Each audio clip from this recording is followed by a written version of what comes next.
only the king of BJP के फंदे पर चढ़ने दो। और जब जेलर ने उनके गले के अंदर फंदा डालने की कोशिश की तो उन्होंने जेलर कहा, अरे नहीं भाई, ये मेरा तो इसी से प्रेम है, इसको तो मैं खुद मेरे गले में डालूंगा। उन्होंने उस फंदे के रस्ते को चुमा और अपने गले के अंदर डाला। मैं अब इसी वक्त पर भावुक हूँ, एक नारा लगाऊंगा, शहीद आजम भगत सिंह, आप कहेंगे अमर है। शहीद आजम भगत सिंह, शहीद आजम भगत सिंह, शहीद आजम भगत सिंह।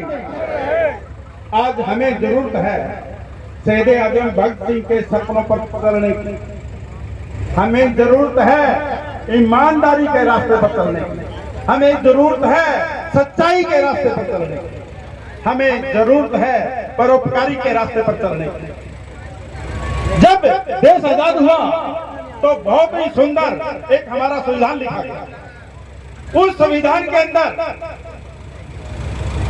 जो मैं बहुत ही सुंदर हर काम में संविधान की परिभाषा बताता हूँ कि संविधान में परिभाषा क्या है, लोकतंत्र की परिभाषा क्या है, लोक का मतलब क्या है, ये लोग है। तंत्र क्या क्या है, जो सिस्टम है वो लोगों का, सीधी चीजों का। लोकतंत्र की परिभाषा तीन ही शब्दों में, क्या government is the people, by the people, for the people. जो कुछ है वो लोग ही है, जो कुछ है वो पीपल ही है। सरकार लोगों की, लोगों के लिए, लोगों के द्वारा, सिर्फ और सिर्फ ये परिभाषा। आप मेरे को बताइए सरकार कैसे बनती है? आप जिनको चुनते हो वो 200 में से जिनका बहुमत हो जाता है वो सरकार बना लेते हैं। चुनते कौन? आप कैसे चुनते? वो आपके घर आता है, जोड़ी मांगता है, मुझे आपका वोट दीजिए, जोड़ी भिक्षा मांगता है, भिक्षा, एक एक वोट के लिए आपका बनने वाला एमएलए। और चुनाव कमीशन ने उस दिन को मतदान दिवस डिक्लेयर किया हुआ। मतदान दिवस का मतलब क्या? एक ही कि आपको मत यानी वोट का दान देना है, दान। तो आपके दान से जो व्यक्ति विधायक बनता है, क्या उसमें घमंड आना चाहिए? आना चाहिए क्या? तो फिर मैं जगाने के लिए आया हूं, जगाने के लिए मैं आपको जगाने के लिए आया हूं, जगाने के लिए कि जिसको दान के बेटे वोट देते हो उसमें घमंड का। ये यहाँ पर आर्ट की दुकानों की तरह विधायक की चला रहे, क्यों रहे?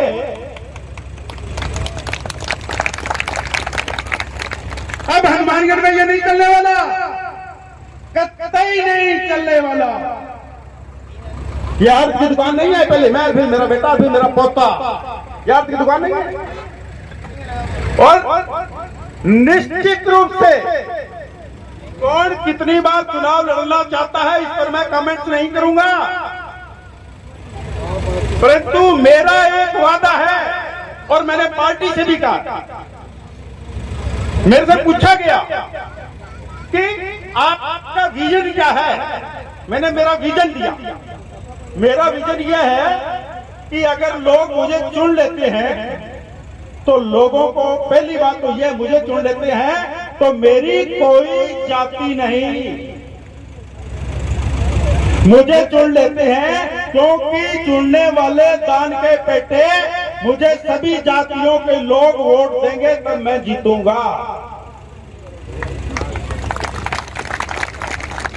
मेरा दूसरा विजन यह है कि अगर मैं एमएलए, जनता मुझे चुनती है तो मैं ये चाहूंगा कि सभी समाजों से, जातियों से, वर्ग से, उस वर्ग जाति के सुलझे हुए लोग, ईमानदार लोग, जिनमें जन सेवा की भावना हो, वे लोग आगे आए और वो ये कहे कि हम भी जन सेवा करना चाहते हैं, हमें भी जन सेवा का शौक है, ईमानदारी से करना चाहते हैं। वो 20 लोगों की एक कमेटी बने। मैं सबसे पहले उन 20 लोगों को कहूंगा, मेरे से जो परीक्षा लेनी है वो लो। मैं मेरी जिंदगी के अंदर ईमानदार रहा हूं, ईमानदार हूं और ईमानदार रहूंगा। और उसके बाद में जो काम करना चाहता है वो भी ये सबूत दे कि भाई भतीजावाद नहीं चलने वाला, ईमानदारी से काम करना है। और जिस दिन मेरी कोई बेईमानी मेरी नीयत में खो पकड़ा जाए, मुझे यहां बना लेना, मेरा इस्तीफा ले लेना। ये मैं सबसे बात। दूसरा, मैंने ऊपर एक बात कही कि जो 20 लोगों की समिति होगी, अगर वो 20 के 20 लोग कहेंगे तो मैं अगला चुनाव लड़ूंगा, अदरवाइज मैं दूसरा चुनाव भी नहीं लड़ूंगा। और फिर जो मैंने कहा कि तीसरा चुनाव विधायक का मेरी जिंदगी के अंदर, चाहे दिल्ली से पार्टी आके कह दे तो भी नहीं लड़ूंगा। तीसरा चुनाव मैं जिंदगी के अंदर विधायक का 2 बार विधायक रहने के बाद तीसरा बार मैं चुनाव नहीं लड़ूंगा, क्योंकि मेरा एक विजन है। अगर मेरा यह सपना है कि मैं इस तरीके से भय और भ्रष्टाचार खत्म कर सकता हूं, मैं इस तरीके से ईमानदारी की राह पर हर आदमी को ला सकता हूं, मैं इस तरीके से इस कलेक्टर और एसपी को उसकी मर्यादा में बांध सकता हूं और उनको कह सकता हूं तुम जनता के नौकर हो, नौकर और नौकर की तरह रहना होगा। अगर मैं ऐसा कर सकता हूं तो हनुमानगढ़ के हजारों युवा भी ऐसे होंगे जो इस राह पे चल सकते हैं। उन्हें क्यों नहीं मौका मिलना चाहिए? उन्हें भी मौका मिलना। मैं इस सपने के साथ आपके हनुमानगढ़ में, मेरे हनुमानगढ़ में आया।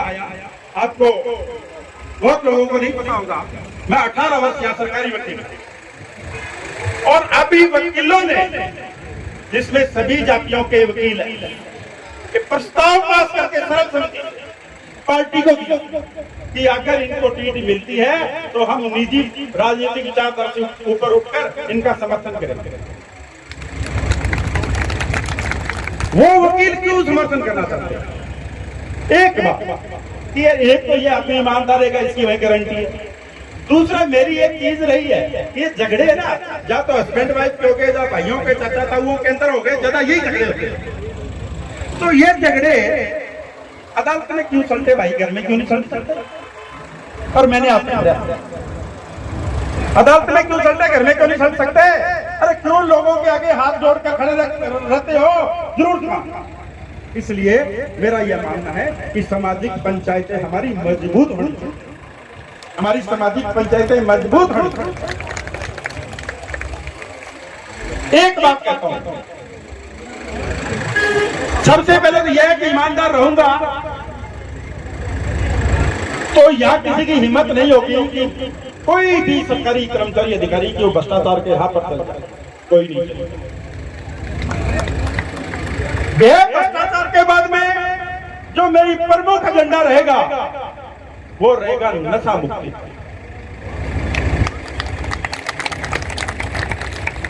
मुझे कोला से एक बुजुर्ग का फोन आया, मेरी आंखों में पानी आ गया।